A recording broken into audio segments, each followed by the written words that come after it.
예수께서 이르시되 내가 다른 동네들에서도 하나님의 나라 복음을 전하여야 하리니 나는 이 일을 위해 보내심을 받았노라 하시고 아멘. 예수님은 나사렛을 떠나 가버나움으로 가십니다. 그곳에서 안식일의 회당에서 가르치시던 예수님의 말씀을 들은 사람들은 놀랍니다. 성경은 그 이유를 그 말씀이 권위가 있었기 때문이라고 전합니다. 이 권위는 논리적인 설득력이나 표현의 뛰어남에서 나온 것이 아니었습니다. 또한 새로운 해석이나 지식의 깊이에서 비롯된 것도 아니었습니다. 그 말씀은 듣는 사람의 삶에 실제로 영향을 미치고 존재 자체를 새롭게 하는 능력을 지니고 있었습니다. 그래서 사람들은 단순히 감탄하는 것을 넘어 그 말씀 앞에서 자신의 삶이 흔들리는 경험을 하게 됩니다. 그런데 바로 그때 회당 안에서 더러운 귀신에 사로잡힌 한 사람이 외쳤습니다.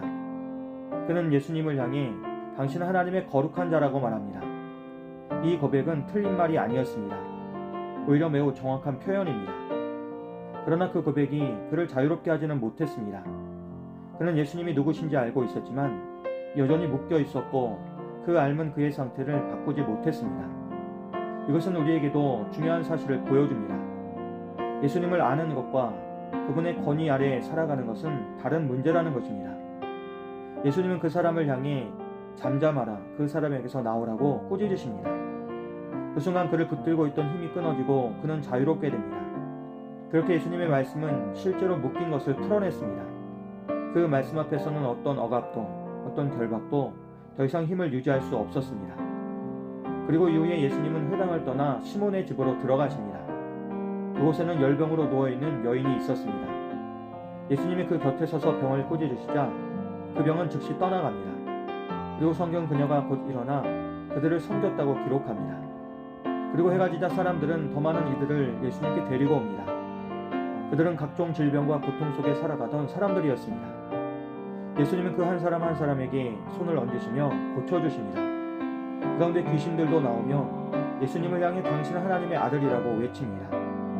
하지만 예수님은 그들이 말하는 것을 허락하지 않으셨습니다. 그들은 예수님의 정체를 알고 있었지만 그 알은 하나님과의 바른 관계에서 나온 것이 아니었기 때문입니다. 그리고 날이 밝자 예수님은 한적한 곳으로 물러가십니다. 그러자 사람들은 예수님을 찾아 나서고 예수님이 그곳을 떠나지 못하게 붙잡으려 합니다. 하지만 예수님은 그들에게 내가 다른 동네들에서도 하나님의 나라 복음을 전하여야 한다고 말씀하시며 나는 이 일을 위해 보내심을 받았다고 선언하십니다. 예수님은 사람들의 필요를 외면하지 않으셨지만 그 필요에 매이지도 않으셨습니다. 치유와 회복은 목적이 아니라 하나님 나라를 드러내는 통로였기 때문입니다. 오늘 말씀 속에서 우리가 붙들어야 할 한 가지가 있습니다. 말씀을 듣는 자리에서 머무르지 말고 순종으로 연결하는 삶으로 나아가는 것입니다. 가버나움 사람들과 나사렛 사람들의 차이는 지식의 양이 아니었습니다. 그들은 모두 말씀을 들었습니다. 문제는 그 다음이었습니다. 말씀을 듣고도 자기 생각과 기준을 내려놓지 않은 사람들은 결국 그 말씀을 거절했습니다. 반면에 말씀 앞에서 자신을 열어놓은 사람들은 그 말씀을 실제로 자기 삶 안에서 역사하도록 내어드렸습니다. 그 결과 어떤 사람들은 그대로 남았고 어떤 사람들은 변화되었습니다. 우리는 말씀을 들으며 감동을 받습니다. 마음이 뜨거워지기도 하고 깨달음을 얻기도 합니다. 그러나 거기서 멈추는 경우가 많습니다. 하지만 말씀의 권위는 느끼는 것에서 나타나는 것이 아니라 순종할 때 드러납니다. 더러운 귀신 들린 사람은 예수님이 누구신지 알고 있었습니다. 그러나 그 알은 그를 자유롭게 하지 못했습니다. 왜냐하면 그는 그 말씀 아래 자신을 내어드리지 않았기 때문입니다. 반대로 시몬의 장모는 아무 말도 하지 않았습니다. 단지 예수님의 말씀 앞에 있었을 뿐입니다. 그런데 그 결과는 완전히 달랐습니다.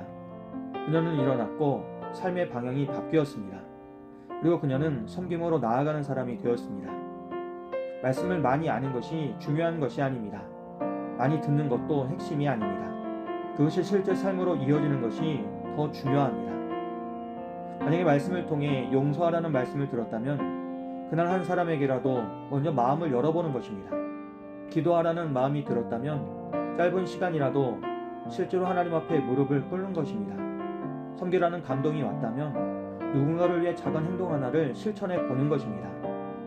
이처럼 말씀을 듣고 순종할 때에 말씀은 더 이상 지식이 아니라 우리의 삶을 실제로 움직이는 능력이 됩니다.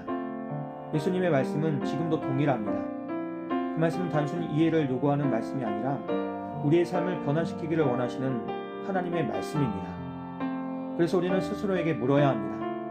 나는 오늘 말씀 앞에서 어떻게 순종할 것인가? 이 질문을 붙들고 하루를 살아갈 때에 우리의 삶에서도 가버나움에서 일어났던 일처럼 묶인 것이 풀어지고 무너졌던 것이 회복되며 멈췄던 삶이 다시 움직이기 시작하게 될 것입니다.